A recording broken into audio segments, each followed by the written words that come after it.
बिस्मिल्लाहिर्रहमानिर्रहीम। नाज़रीन, programme view point के साथ मैं हूँ इमरान याकूब खान। आज भी कौमी और आलमी उफ़्क़ पर सियासी, मुआशी और माशरती तौर पर कई ख़बरें मौज़ूए बहस बन सकती हैं, लेकिन सबसे पहले आज बात करनी पड़ेगी क्रिकेट के मैदान से।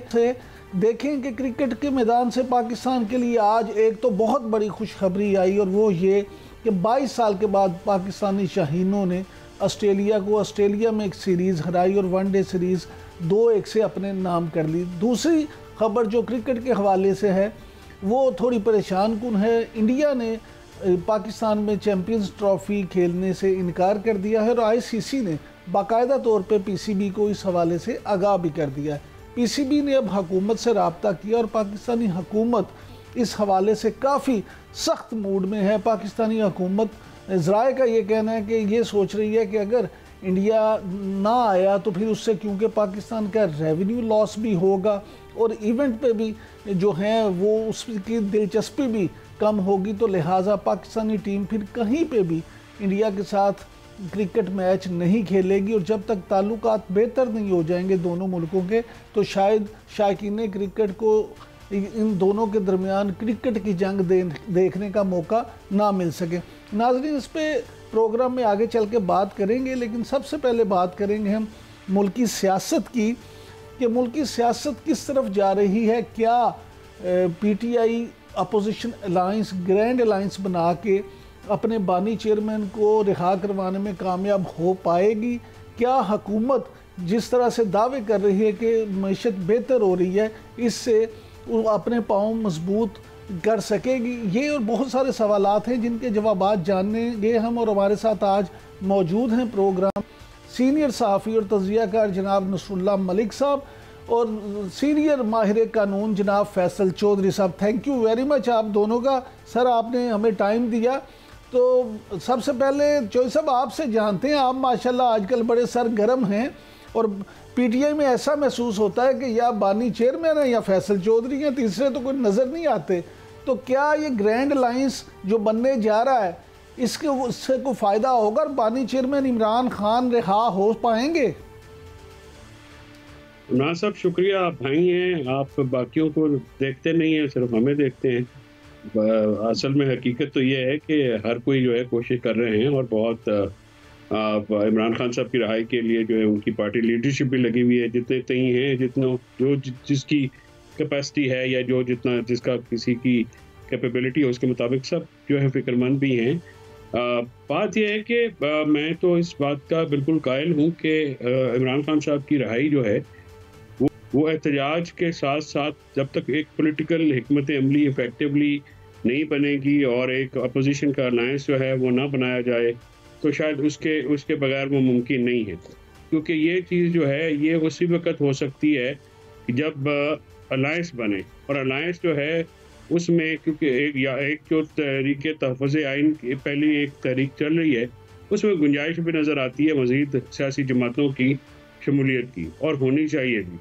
JUI है और दूसरे जो इवन पार्लियामेंट से बाहर भी जो सियासी जमातें हैं उनसे बात होनी चाहिए। पाकिस्तान की सियासी तारीख जो है वो भरी हुई है इन अलायंसेस से, MRD हो या ARD हो। उसके सरबराह नवाज़ नसरुल्लाह साहब थे, आपका बड़ा ताल्लुक था उनके साथ। तो बेनज़ीर भुट्टो साहबा जो हैं वो अपोजिशन की लीडर थी, लेकिन इत्तेहाद की सरबराही नवाज़ नसरुल्लाह साहब के पास थी।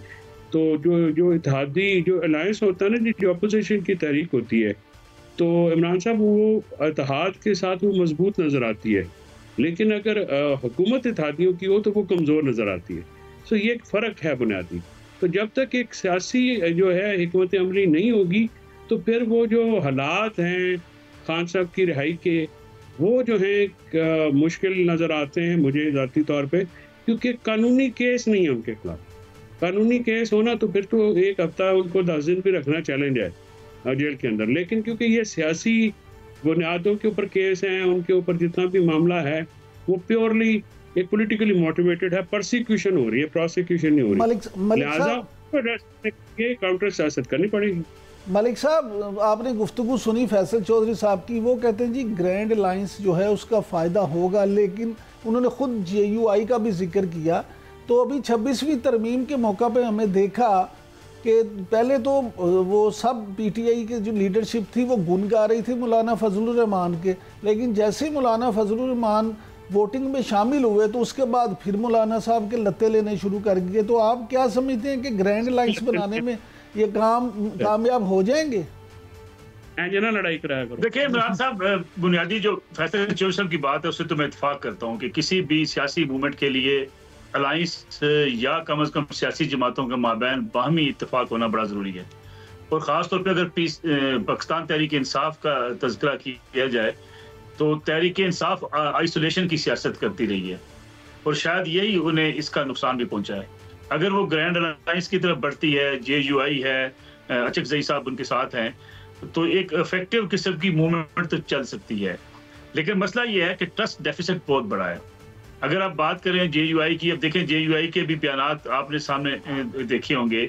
उन्होंने कहा कि PTI सोलो फ्लाइट की कायल है। अगर PTI सोलो फ्लाइट की कायल है तो फिर JUI के साथ वो कैसे चल सकते हैं? फिर अगली बात महमूद खान अचकज़ई साहब हैं। अब देखिए अचकज़ई साहब थोड़ा सा मुतहरक हुए, उसके बाद फिर PTI के अपने बयानात सामने आ गए, उन्होंने अपनी स्ट्रेटजी सामने लेकर आ गए महमूद खान अचकज़ई साहब के मुशावरत के बगैर ही। तो मैं समझता हूँ कि इस वक्त जो अपोजिशन की जमातें हैं, अगर उनके माबैन ट्रस्ट डेफिसिट ना हो तो ये हुकूमत के लिए एक चैलेंज तो बन सकता है। लेकिन मसला ये है कि इस वक्त हुकूमत के लिए ख़ास तौर पे कि जब तक ये सियासी जमातें किसी ग्रैंड अलायंस की तरफ नहीं जाती उस वक्त तक तो ये मसाइल रहेंगे। अब अगली मसला एक और जिसका जिक्र फैसल साहब ने किया कि ये कानूनी से ज़्यादा सियासी मसला है। अब कानूनी मसले को भी मेरा अपना ख्याल है, फैसल साहब माशाल्लाह मुल्क के मारूफ कानूनदान हैं, हम सबसे बेहतर जानते हैं, लेकिन वहाँ पे भी हमने देखा है कि शायद उतनी यकसुई नहीं पाई जाती। वकला जो केसेस के हवाले से जो है वो मुतहरक हैं, उनमें भी बाज़ जो डिफरेंसेस सामने आ जाते हैं, उससे भी मेरे ख्याल में कानूनी महाज पे भी मुश्किलात का उन्हें सामना करना पड़ता है। अलबत्ता जब तक ये चीज़ें ख़त्म नहीं होंगी, PTI के वाकई बात दुरुस्त है कि चेयरमैन PTI का जो है बाहर आना मुश्किल है।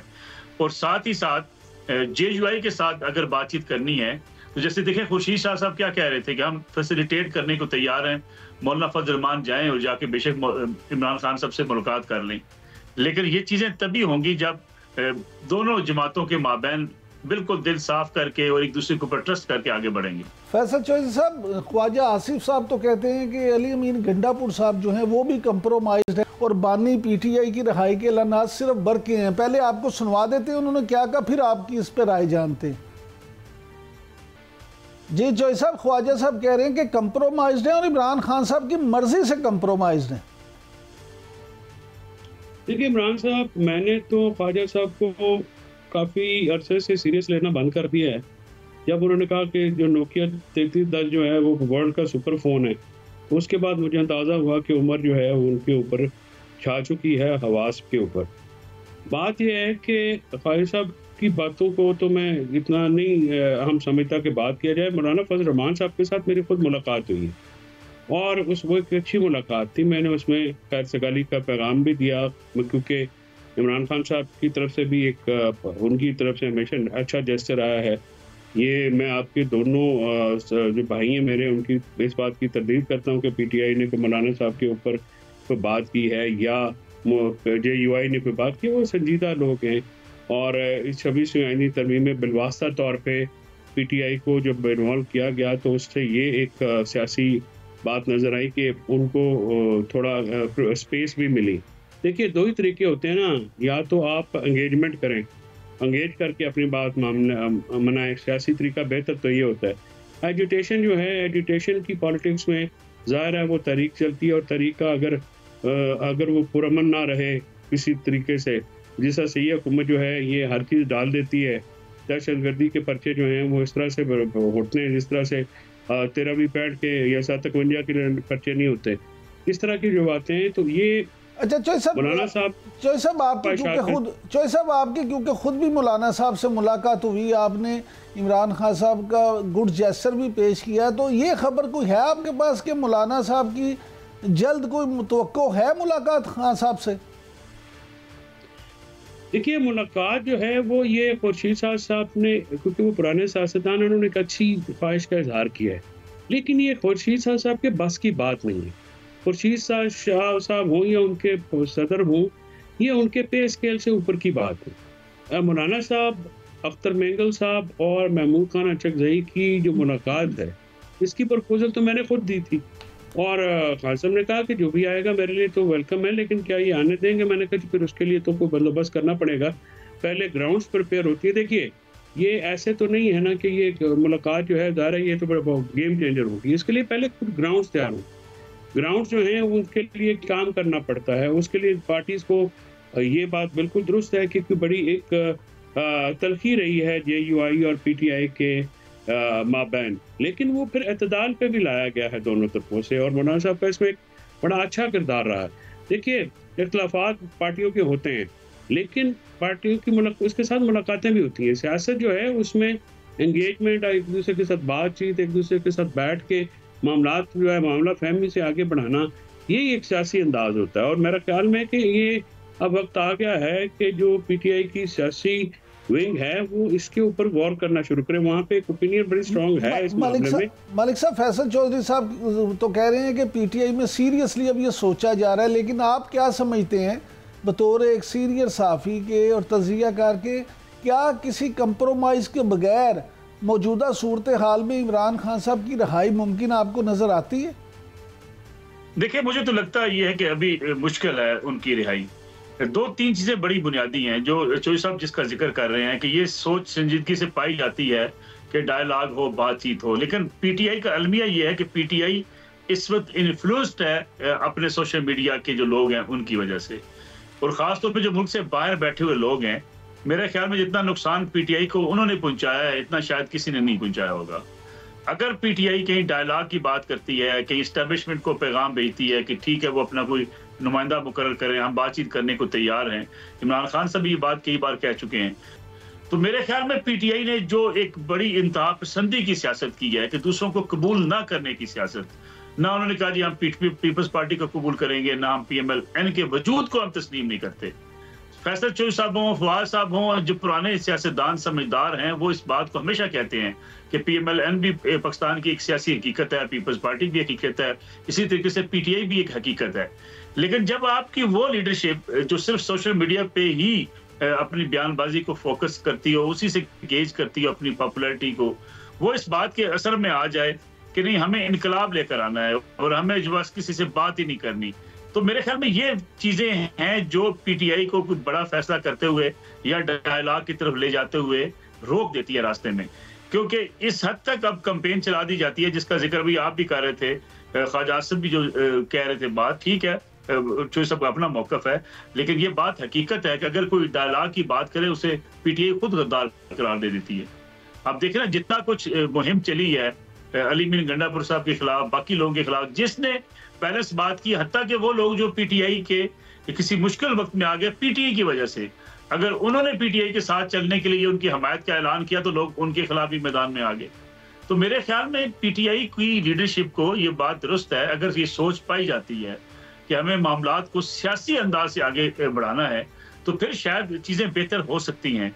लेकिन अगर सियासत की बजाय आप इनकलाबी बन जाए, इनकलाबी सियासी जमातें नहीं होती हैं, इनकलाब की बातें करने वाले पार्लियामान पे यकीन नहीं रखते हैं, वो जमहूरियत पे यकीन नहीं रखते हैं, वो टकराव पर यकीन रखते हैं। तो PTI को मेरे ख्याल में उस जो उनके पास सेगमेंट है जो पूरा जो बस इनकलाब की बात करता है उसको साइड पे करके पॉलिटिकल लोगों के हाथ में मामलात देने होंगे और वही अगर फैसला करेंगे तो शायद काफ़ी मुश्किलात कम हो सकती हैं।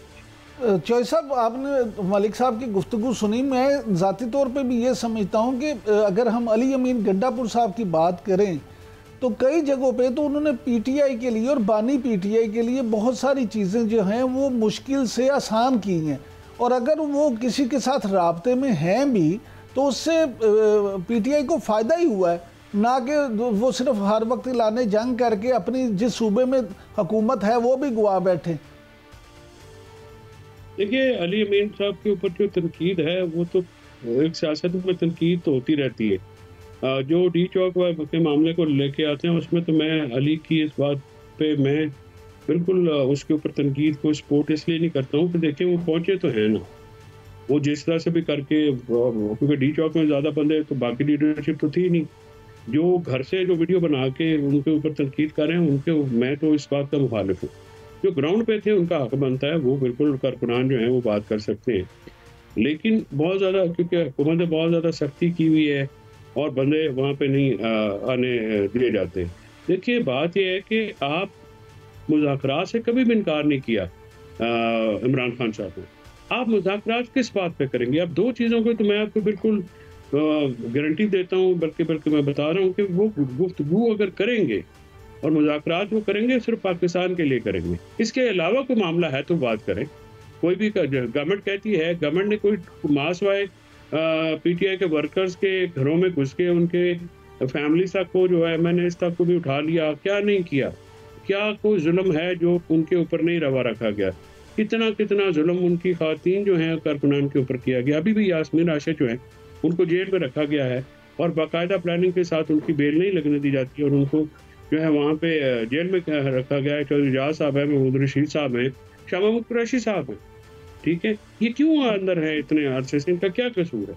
तो हुकूमत जो है अगर तो वो संजीदा है, जो कि बिल्कुल वो नहीं है, और वो 9 मई के उस बूट के साथ वो बिल्कुल टंगे हुए हैं और वो समझते हैं कि अगर ये ना हुआ तो हम तो मारे जाएंगे। तो और मारे जाएंगे भी, क्योंकि पॉलिटिकली देखें ये बात तो कोई जुटला नहीं सकता कि 8 फरवरी को जेल में होने के बावजूद भी इमरान खान ने इलेक्शन जीता और लोगों ने इमरान खान को वोट दिए, इमरान खान के नज़रिए को वोट दिए, उसके मौक़िफ़ को वोट दिए।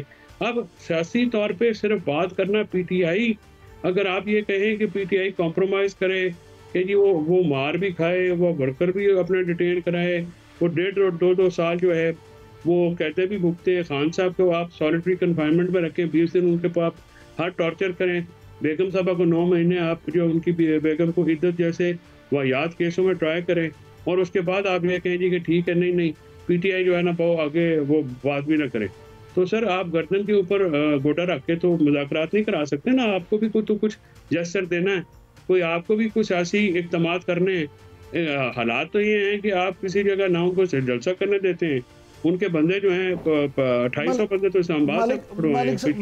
मलिक साहब ये फरमाइएगा कि बैरिस्टर सैफ ने बड़ी तनकीद की है वज़ीर आला पंजाब मरियम नवाज साहिबा पे। वो कहते हैं कि जी वो पंजाब में कोई एक ऐसा हॉस्पिटल नहीं है जहाँ पे वज़ीर आला अपना इलाज करा सकें। वैसे तो वो टीवी पे आके अस्पतालों की तारीफें करती नहीं थकती।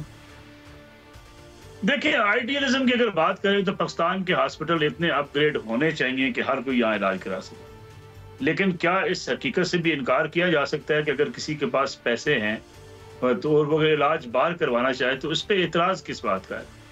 मसलन अगर आपके पास वसाइल हैं और किसी भी शख्स के पास वसाइल हैं, हाँ ये तनकीद की जाती है कि हुक्मरान अगर बाहर इलाज करवाएंगे तो लोकल आपके हॉस्पिटल ठीक नहीं होंगे या बेहतर नहीं होंगे।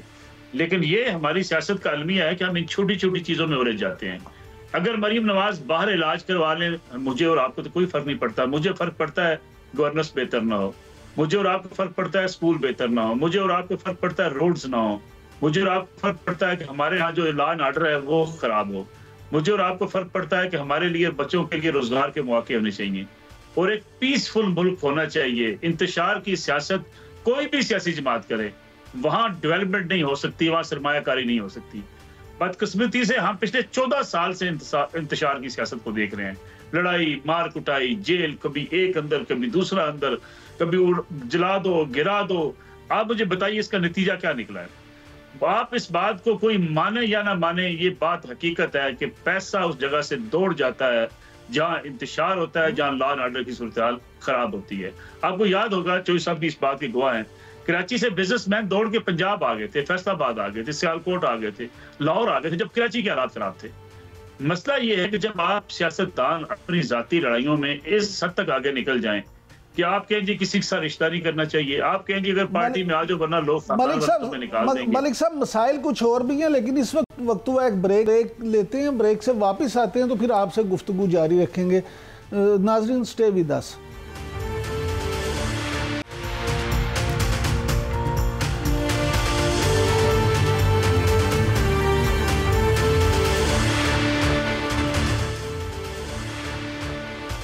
Welcome back. फैसल चौधरी साहब ये फरमाइएगा कि IMF का वफद कल दोबारा पाकिस्तान आ रहा है और IMF ने मज़ीद डू मोर का मुतालबा कर दिया है। एक्सटर्नल जो फंडिंग गैप है उसके हवाले से। तो आप क्या समझते हैं, हुकूमत एक तरफ तो ये दावे करती नज़र आती है कि जी मईशत बड़ी अच्छी हो रही है, शरह सूद में कमी हो गई है, महंगाई कम हो रही है, दूसरी तरफ IMF का दबाव मज़ीद बढ़ता जा रहा है।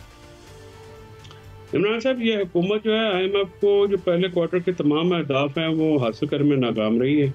वो टैक्स कलेक्शन में जो 90 बिलियन का, जो 190 बिलियन का एक बहुत बड़ा शॉर्टफॉल है, और जो टैक्सेशन जो ट्रेडर्स के ऊपर करनी थी या जो इनके दूसरे जो अहदाफ थे वो नहीं हासिल कर सकें क्योंकि वो पॉलिटिकली बड़े मुश्किल फैसले हैं।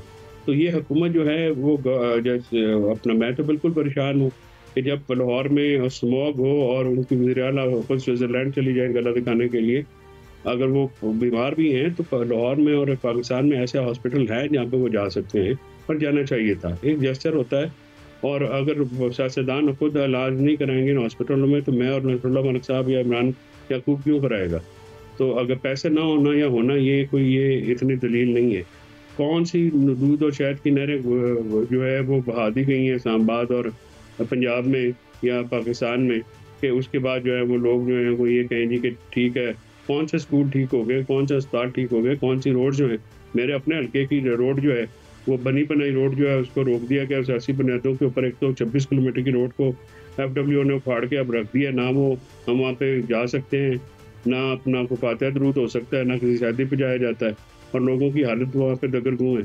तो सियासी जमात और खुद जो है जब अपने हल्के में आते हैं तो 3-3, 4-4 हज़ार रुपया सिर्फ अपने हल्कों के लिए, लाहौर शहर के लिए रख लिया जाता है। तो हम जो छोटे शहरों के लोग हैं हमारे तो गिले उसी तरह ही हैं, जो हमारे ऊपर तो कोई के मामला।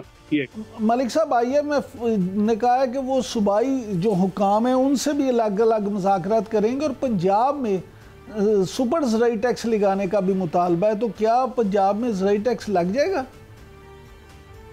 देखिए, मेरे ख्याल में ये टैक्सेस लगने चाहिए। ये मुश्किल फैसले अगर हैं भी तो ये करने पड़ेंगे। अगर आपकी ताजर बरादरी टैक्स न देना चाहे, आपके मुल्क के अंदर टैक्स का अगर रुझान ना हो तो मुल्क आगे नहीं बढ़ते। अब जो हमारे ऊपर IMF का प्रेशर भी है वो यही प्रेशर है कि भाई आपके पास आमदन 2 रुपए है, खर्चा आप 4 रुपए करते हैं। इसलिए हमें ज़रूरत इस बात की है कि तमाम जितने भी शोबाजात हैं वो टैक्स के जुमरे में आते हैं, उन्हें टैक्स अदा करना चाहिए। ये बात अपनी जगह पे हकीकत है, लेकिन हमारे यहाँ सियासी हुकूमतें इस मसलत का शिकार हो जाती हैं। वो कहते हैं ठीक है जी ताजर खिलाफ कर लेंगे, वो कहते हैं जी एग्रीकल्चर हम अपने खिलाफ कर लेंगे, कभी कहता है सनतकार अपने खिलाफ कर लेंगे। ये जो कंप्रोमाइजेज हैं हुकूमतों के, इसने मुल्क की मैशत का बेड़ा गर्क कर दिया है। और आप इन कंप्रोमाइजेस पे अगर नहीं आते तो आपको वोट बैंक लूज करना पड़ता है। तो ये जो चीजें इस वक्त अब उस दायरे के अंदर घूमते चले जा रहे, से हमें निकलना पड़ेगा। ये बात चौधरी साहब की एक और दुरुस्त है, मैं बल्कि इसको सपोर्ट करता हूँ कि जिसके चौधरी साहब का जो हल्का है, खासतौर पर जबकि एक मेन सड़क है, मोटरवे से जाते हुए आपको पिंड दादन खान से उधर आगे तक लेकर जाती है, उस सड़क की हालत यह है कि वहाँ इंसान जो है वो सफर ही नहीं कर सकता। और अगर ऐसे फैसले सियासत की नजर हो जाएं तो मेरे ख्याल में इससे बड़ी बदकिस्मती और क्या हो सकती है। हमें डेवलपमेंट हो या हॉस्पिटल्स हो या स्कूल्स हो, वो इससे कतई नजर हट के जो है उनकी तामीरात होनी चाहिए कि यहाँ पॉलिटिकल वोट है या नहीं है, क्योंकि वजीर आजम या वजीर आला पूरे सूबे का होता है। और दूसरा, सियासी जमातों के माबैन गवर्नेंस के ऊपर मुकाबले होने चाहिए, इमोशंस के ऊपर नहीं होने चाहिए कि जी फलां ने ललकार दिया, फलां ने तकरीर अच्छी कर ली। आज भी अगर आपको कंपैरिजन करना तो आपको कंपैरिजन ये करना पड़ेगा कि मुराद अली शाह साहब की हुकूमत कैसी है, मरीम नवाज की हुकूमत कैसी है, अली मीर गंडापुर साहब की हुकूमत कैसी है, सरफराज बुगटी साहब की हुकूमत कैसी है। लेकिन बदकिस्मती से हमारे यहाँ आजकल जो सियासत है वो इमोशंस के ऊपर है। कौन ललकारता कैसा है, कौन नारे कैसे लगाता है, किसका बयानिया कितना ताकतवर है। मलिक साहब, आपने सियासी फैसलों की बात की तो मुफ्ता इस्माइल साहब तो कहते हैं कि हुकूमत PIA की निजकारी करने में संजीदा ही नहीं थी। ये तो अगर हुकूमत संजीदा नहीं थी तो फिर इस सारी कार्रवाई का मकसद क्या था? देखिए, मैं समझता हूँ उसमें कोताहियां हैं, ये नहीं कि कोताही नहीं है। मुफ्ता साहब जो बात कर रहे हैं या निजकारी के हवाले से, आपका होमवर्क मुकम्मल ना हो, आपने कंसल्टेंट को पैसे दे दिए हों, आप बैरूनी सरमायाकार ला ना सके, और आप इतने बड़े इदारे को अगर आप फिर आपके जो वज़रा के बयानात हैं, एक ज़माने में शौकत अज़ीज़ साहब ने कहा था $1 में बेच दें। आजकल भी जो वज़रा के कुछ बयानात सामने आ गए जी कि 85 अरब रुपए की बेस प्राइस जो है वो ज़्यादा से कम कर दी जाए। यानी आप तसव्वुर कीजिए कि जिसके पास 777 जहाज़ हो, जिस एयरलाइन के पास, जिसके पास 320 एयरलाइंस के पास जहाज़ हों, जिसके पास अपने रूट्स हों हीथ्रो लंदन जैसे, जिसके पास इस्लामाबाद और कराची में महंगी तरीन बिल्डिंग्स हों, वो आप औने पौने दानों क्यों बेचना चाहते हैं? आप अगर उसको अगर चला नहीं सकते तो उसको बेच तो भला अच्छे तरीके से लें। लेकिन असल मसला ये है कि हमारी अफसरशाही भी होती है, ये भी हुकूमतों को ऐसे चीजें बनाकर पेश कर देती है कि ये गले पड़ गई है जी, बस निकाल दें, औने पौने दामों निकाल दें। ये अब कभी अपना देखा कभी किसी ब्यूरोक्रेट ने अपना घर बेचते हुए कहा कि ठीक है जी औने पौने दामों निकाल दें? फैसल चौधरी साहब वक्त खत्म हो रहा है, जल्दी जल्दी जरा ये बता दें कि जो नए चीफ जस्टिस या अफरीदी साहब हैं, आपको उनसे कोई उम्मीद वाबस्ता है कि अब आपको अदालतों से रिलीफ मिल जाएगा या अभी भी हनूज दिल्ली दूरस्त? नहीं, आया साहब की ज़ात के ऊपर तो किसी को कोई एतराज़ नहीं है। वो एक बड़े अच्छे ऑनरेबल आदमी हैं और बड़े अपराइट जज हैं, इंटेग्रिटी है उनकी, बड़ा स्पॉटलेस करियर है उनका। लेकिन ये जो निज़ाम 26वीं आइनी फितने के तहत ला के खड़ा कर दिया गया है, इससे अदालतों में इंसाफ की फराहमी का जो प्रोसेस है वो बिल्कुल हॉल्ट हो गया है, रुक गया है। इसमें बहुत सारे तकनीकी प्रॉब्लम हैं, बहुत ज़्यादा ऐसे प्रॉब्लम हैं जिसमें लकूना है आइनी और कानूनी, जिनको ये कानून साजी करते हुए देखा नहीं गया।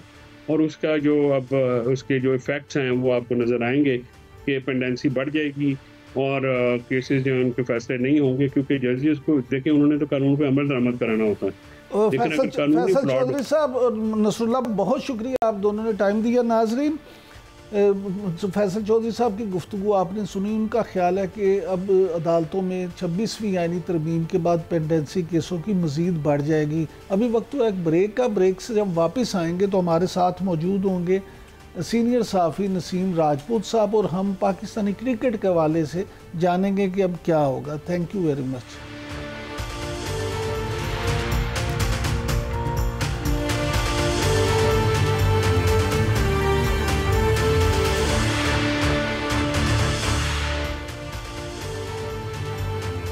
Welcome back. नाज़रीन, जैसा कि प्रोग्राम शुरू करते वक्त इंट्रो में मैंने आपसे अर्ज़ की थी कि पाकिस्तानी क्रिकेट के हवाले से आज दो खबरें हैं। एक खुशखबरी है कि पाकिस्तान ने ऑस्ट्रेलिया को ऑस्ट्रेलिया में हरा के वनडे सीरीज़ जीत ली है, और दूसरी एक परेशान कुन बात है कि इंडिया ने बाज़ाब्ता तौर पे ये कह दिया है कि वो चैम्पियंस ट्रॉफ़ी में यहाँ पाकिस्तान में शिरकत नहीं करेंगे। हमारे साथ इन तमाम सवालों के जवाब देने के लिए मौजूद हैं सीनियर स्पोर्ट्स एनालिस्ट जनाब नसीम राजपूत साहब। Thank you very much Rajput साहब, आपने हमें टाइम दिया। सबसे पहले तो ये फरमाइए, मुबारक हो आपको, आज ऑस्ट्रेलिया को हरा के पाकिस्तान ने सीरीज़ जीत ली, कैसा महसूस कर रहे हैं? इमरान भाई, जैसे आपने अभी बात कही कि दो खबरें बहुत इम्पोर्टेंट है। मेरी नज़र में खबर तो एक ही है और वो ये है कि हमने जो जर्नलिज्म में पढ़ा या हमें बताया गया उसके मुताबिक खबर वो होती है जो रूटीन से हटके चीज़ हो। तो पाकिस्तान का ऑस्ट्रेलिया में सीरीज जीतना, 22 साल के बाद सीरीज जीतना, ये रूटीन से हटके खबर है, हम इसको खबर करार देंगे। इंडिया का ना आना खबर नहीं है, ये तो हम सुनते हुए आ रहे हैं, चलता हुआ आ रहा है सिलसिला, ये आज की बात तो नहीं है। अगर वो आ जाते तो खबर थी, उनका ना आना तो कोई खबर ही नहीं है, वो तो उसके हम आदी हो चुके हैं, उसकी दुनिया क्रिकेट आदी हो चुकी है। इस जुल्म की, इस सितम की दुनिया क्रिकेट इसका शोक भी मनाती है, क्योंकि वो पाकिस्तान और इंडिया को खेलता देखना चाहती है, इनके ताल्लुकात की बेहतरी देखना चाहती है। क्रिकेटिंग वर्ल्ड चाहती है कि ये दोनों ममालिक, अब आप देखें ना, ऑस्ट्रेलिया चाहता है कि इंडिया पाकिस्तान की सीरीज उसके मुल्क में हो, इंग्लैंड चाहता है इंडिया पाकिस्तान की सीरीज उसके मुल्क में हो। पाकिस्तान एक बहुत बड़ी क्रिकेटिंग नेशन है, लेकिन और उसका इम्पैक्ट भी उतना ही बड़ा है जितना इंडिया का है वर्ल्ड क्रिकेट में। लेकिन अनफॉर्चुनेट ये कि नरेंद्र मोदी साहब या भारतीय हुकूमत पाकिस्तान को पनपता हुआ देख नहीं सकते, और इसी वजह से वो कहीं ना कहीं सारी दुनिया की टीमें आ रही होती हैं। अभी उनके जयशंकर साहब एसओसी मीटिंग में होकर गए और जाते हुए उन्होंने मेहमान नवाजी की ऐसी तारीफ की थी, जहाज पे खड़े हुए हाथ हिला रहे थे। लेकिन हमेशा क्रिकेट की बात आती है तो दामन छुड़ा लेता है इंडिया। नहीं, लेकिन नसीम जी, इसके साथ ये खबर तो बनती है ना कि पाकिस्तान ने भी तो ये कहा है ना कि अगर ऐसा होगा तो फिर पाकिस्तान इंडिया के साथ क्रिकेट खेलेगा ही नहीं। देखिए, पाकिस्तान का मौक़िफ़ बहुत सख्त है इमरान भाई। मेरा अपनी ज़ाती राय ये है कि हमें दरमियान का कोई रास्ता निकालना चाहिए, और दरमियान का रास्ता क्या बनता है उस जानिब ज़रूर सोचना चाहिए। मोहसिन नकवी साहब ने जिस तरह बात कही है कि मैं अपनी हुकूमत से इस सिलसिले में मशवरा करूँगा, वैसे उनको हुकूमत से मशवरा करने की ज़रूरत तो नहीं है, वो खुद ही इतनी अथॉरिटी हैं। वो अगर फैसला करना चाहेंगे तो उन्हें कोई प्रॉब्लम नहीं होगी। लेकिन फैसला दानिशमंदाना होना चाहिए। ऐसा नहीं होना चाहिए कि जब एशिया कप से पहले जेशा ने कहा कि पाकिस्तान टीम एशिया कप में नहीं है, इंडियन टीम एशिया कप में पाकिस्तान नहीं आएगी, रमीज राजा ने कह दिया हम भी नहीं जाएंगे। देखिए, लॉजिकल बात करें कि इंडिया आपसे क्रिकेट खेलने से इनकार नहीं कर रहा, वो आपके मुल्क में आने से इनकार कर रहा है। तो आप भी ऐसा ही जवाब बनाए जो कल मोहसिन नकवी साहब लाहौर में बात कर रहे थे, उसी को आगे लेके चलें कि हमने अच्छा जेस्चर बहुत शो कर दिया। अच्छे जेस्चर का मकसद ये नहीं कि हम क्रिकेट ही नहीं खेलेंगे। अच्छा जेस्चर हम माजी में शो कर चुके कि इंडिया, हम तो 1996 के बाद पहला आईसीसी इवेंट कर रहे हैं, इंडिया ने तो 50 कर दिए बीच में, वो अगले साल एशिया कप कर रहे हैं, उसके बाद वर्ल्ड कप कर रहे हैं।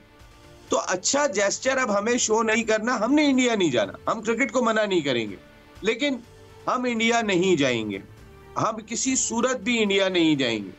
और हमें ये कह देना चाहिए कि अब हमारे मैचेस भी, हमारी हुकूमत कहती है इंडिया में सिक्योरिटी का खतरा है, हमारे भी हाइब्रिड मॉडल के तहत रख दिए जाएं किसी और मुल्क में, लेकिन ये नहीं बात करनी चाहिए कि हम क्रिकेट नहीं खेलेंगे। देखिए, आप कोई भी फैसला ना सोचे समझे बगैर ना करें तो मेरे ख्याल में बेहतर होगा। आप पे, इंडिया पे कोई फर्क नहीं पड़ेगा, सारी दुनिया की क्रिकेट पे कोई फर्क नहीं पड़ेगा, आप पे ही फर्क पड़ेगा, आप ही आइसोलेट हो जाएंगे और कोई नहीं होगा। आपने लेकिन नसीम साहब, आप इतने अरसे से क्रिकेट को कवर कर रहे हैं, इन सारे मामलात को कवर करते हैं, आप क्या समझते हैं कि अल्टीमेटली इसका कोई हल निकलेगा, कोई हाइब्रिड सिस्टम मॉडल ही सामने आएगा या यहाँ पे फुल स्टॉप लग जाएगा? देखिए, जिस वक्त इमरान भाई पहली मीटिंग हुई थी, आईसीसी चैंपियंस ट्रॉफी पाकिस्तान को अलॉट हो गई थी, उसके बाद जब बजट बनना था, उस बजट में 3 ऑप्शन रखे गए थे। पाकिस्तान में चैंपियंस ट्रॉफी हो रही है, उसका बजट रखा गया था। इंडियन टीम अगर पाकिस्तान नहीं आती है तो हाइब्रिड मॉडल के तहत वो किसी और मुल्क में खेलती है, उसका बजट भी रखा गया था। और एक तीसरा बजट भी रखा गया था, और वो ये था कि पाकिस्तान में अगर सूरत हाल खराब हो जाती है तो सूरत में पूरी चैंपियंस ट्रॉफी साउथ अफ्रीका या श्रीलंका में मुंतकिल कर दी जाए। अरे भाई, 13 अरब रुपया हमने अपने 3 ग्राउंड पे खर्च किया है। क्या हमने सिर्फ इंडिया को लाने के लिए किया था? हमने इंडिया को लाने के लिए नहीं किया था, हमने वो चैंपियंस ट्रॉफी के लिए किया था। अगर बाकी दुनिया की टीमें आके पाकिस्तान में खेल रही हैं तो पाकिस्तान को चैंपियंस ट्रॉफी की जानिब जाना चाहिए। इंडिया से मैच भले हमें जाके इमारात में खेलना पड़ जाए, ठीक है, अगर वो नहीं चाहते, लेकिन उसका जवाब उनको देना चाहिए जब अगले साल एशिया कप है इंडिया में, और उसके बाद जो वर्ल्ड कप होना है वहां जाके जवाब दें। और उसके बाद वो हमारी बात ना माने तो थैंक यू वेरी मच, आपका इंसाफ ही नहीं है। लेकिन नसीम साहब, आप समझते हैं कि इंडिया को इससे फर्क पड़ेगा अगर हम एशिया कप या वर्ल्ड कप के लिए उन्हें जवाब दे भी दें तो इंडिया जिस तरह से हटदर्मी दिखाता है वो कहेगा अच्छा जी ना आओ, हम तो इवेंट कर रहे हैं। यार इमरान भाई, पाकिस्तान इतनी बड़ी क्रिकेटिंग नेशन है, और पाकिस्तान और इंडिया का मैच जो है, वो जो जितने भी ब्रॉडकास्टिंग राइट्स बिकते हैं उनमें तमाम टूर्नामेंट के पैसे एक तरफ, पाकिस्तान और इंडिया के 2 मुकाबले किसी तरीके से होने चाहिए, उसके पैसे एक तरफ, जो रेवेन्यू इंग्लैंड, बाकी सारे मैचेस को मैं एक तरफ रख रहा हूँ, और मैं इंडिया और पाकिस्तान के वर्ल्ड कप होने जा रहा है। आपको पता है वर्ल्ड कप ब्रॉडकास्टिंग राइट्स होते हैं, उसके अंदर एक अलहदा खाना होता है पाकिस्तान इंडिया मैच का, और उसके लिए बाकायदा प्लानिंग होती है। उसके लिए ये कोशिश होती है कि इनका मैच अगर टूर्नामेंट में एक मरतबा फिर हो जाए तो हमें अपना खजाना भरने का और मौका मिलेगा। इंडिया भी ये बात जानता है कि एशिया कप पाकिस्तान के बगैर नामुकम्मल है, वो ब्रॉडकास्टिंग राइट्स के वो फायदा नहीं उठा पाएगा, ना वर्ल्ड कप का फायदा उठा पाएगा।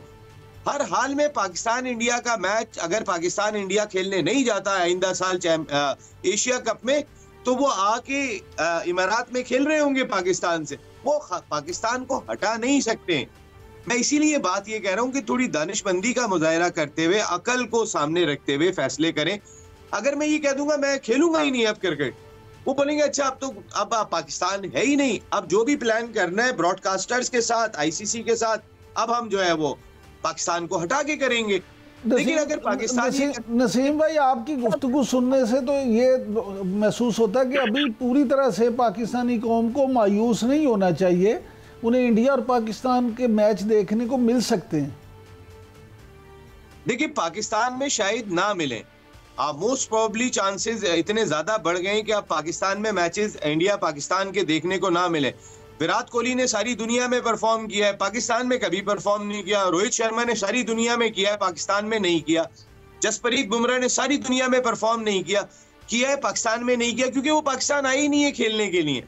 उन्हें पता ही नहीं है कि इस कंडीशन में हम, और उनकी भी ख्वाहिश होगी कि हम यहाँ पे आके रन्स करें। तो दुनिया का यही एक मुल्क रह गया है जहां हमने ना खेला है ना रन्स किए, हम भी परफॉर्म यहाँ भी करके दिखाएं। लेकिन नरेंद्र मोदी साहब और इंडिया बहादुर या बीसीसीआई बहादुर जो है वो अपने आप को एक डिफरेंट ब्रैकेट में लेते हैं। देखिए, उस ब्रैकेट को खत्म करने का एक ही तरीका है, और वो ये है कि पाकिस्तान, ठीक है, हम चैंपियंस ट्रॉफी हमने 13 अरब रुपए खर्च किए, हमारे England, Australia, New Zealand, south Africa सारे तो आके मैच खेल रहे हैं। इंडिया का मैच जो होगा वो सारी टीमें जाके वहां खेल लेंगी, पाकिस्तान उनसे वहां जाके मैच खेल लेगा। हो गया हाइब्रिड मॉडल। अब जब एशिया कप अगले साल इंडिया में होगा या उसके अगले साल वर्ल्ड कप होना है इंडिया में, तो ये नहीं सारी टीमों को पाकिस्तान से खेलने के लिए दूसरी जगह ट्रेवल करना पड़ेगा। अगर पाकिस्तान ने ये नहीं किया तो फिर बहुत ही अफसोस की बात होगी कि हम कौन से झुकाव में रह के जिंदगी गुजारते हैं। नसीम राजपूत साहब वापस आते हैं अब उस तरफ, पाकिस्तानी टीम की जीत की तरफ। आप क्या समझते हैं कि पाकिस्तानी टीम की ये जो जीत है इसको वापस अपनी फॉर्म में ले आई है और आगे हमें मजीद अच्छी परफॉर्मेंस मिलेंगी? देखिए, जितना ज्यादा इमरान भाई हारे उसके बाद, एक दो जीतों के बाद हमें किसी खुशफहमी में मुब्तला नहीं होना चाहिए और हमें अपने सिस्टम के बारे में सोचना चाहिए, हमें अपने सिस्टम के हवाले से सवाल करना चाहिए। देखिए, अभी रिसेंट पास्ट में आप पाकिस्तान की शिकस्तें उठा के देखें। हम श्रीलंका के खिलाफ 448 रन करके भी हार गए। हम दूसरा मैच जो है वो 26 रन पर उनके 6 खिलाड़ी आउट करके भी हार गए। इंग्लैंड के खिलाफ पहला टेस्ट मैच हम 550 रन करने के बाद इनिंग से हार गए। या उससे पहले मैं चला जाता हूं तो अमेरिका से हार रहे हैं, आयरलैंड से हार रहे हैं। तो हम तो समझ रहे थे हमारी क्रिकेट को उठते उठते 15 साल लगेंगे। वजह क्या थी? गलत फैसले थे। यार, सारी दुनिया को पता है अपनी होम कंडीशन को कैसे यूज करना है। यह तो रमीज राजा को नहीं पता था, या बाकी उनके साथ जो थिंक टैंक थे लोग फॉर्मर चेयरमैन के, उनको नहीं पता था। मोहम्मद रिजवान की कप्तानी को किस तरह से देखते हैं? बहुत अच्छी कप्तानी की है रिजवान ने, एक प्रेशर डेवलप रखा है, एक नया और मुश्किल कंडीशन में उन्होंने कप्तानी की, दिलेरी वाली कप्तानी की। 4 बॉलर से खेल रहे थे, चारों से ही आउट कर लिया 2 मरतबा उन्होंने। 5वें बॉलर की नौबत ही नहीं आने दी। ये होता है अच्छा प्रेशर डाल के, जो प्रेशर डालते हैं फिर प्रेशर डाल के रखते हैं, ये बहुत जरूरी है। फिर हमारे बॉलर्स रिदम में दिखाई दिए, हमारे बॉलर्स बिल्कुल रिदम में दिखाई नहीं दे रहे थे। फिर उसके बाद अगर मैं आ जाता हूं तो हमारी बैटिंग, हमारे दोनों ओपनर्स का अगर ट्रैक रिकॉर्ड उठा के देखें तो इस ऑस्ट्रेलिया से पहले तो कुछ भी नहीं था। इन दोनों ने जो 2 क्रूशल मैच पाकिस्तान जीता है, एक में 127 रन की पार्टनरशिप की, दूसरे में 82 रन की पार्टनरशिप की, मैच आसान कर दिया। तो ये क्रिकेट खेल गिरगिट की तरह रंग बदलता है यार। इमरान भाई, आप जानते हैं इंडिया की टीम अपने मुल्क में आउटस्टैंडिंग रहती है। वो न्यूजीलैंड से व्हाइट वॉश हो गई, 3-0 हार गई टेस्ट सीरीज अपने मुल्क में, अपनी कंडीशन में। हम जो है वो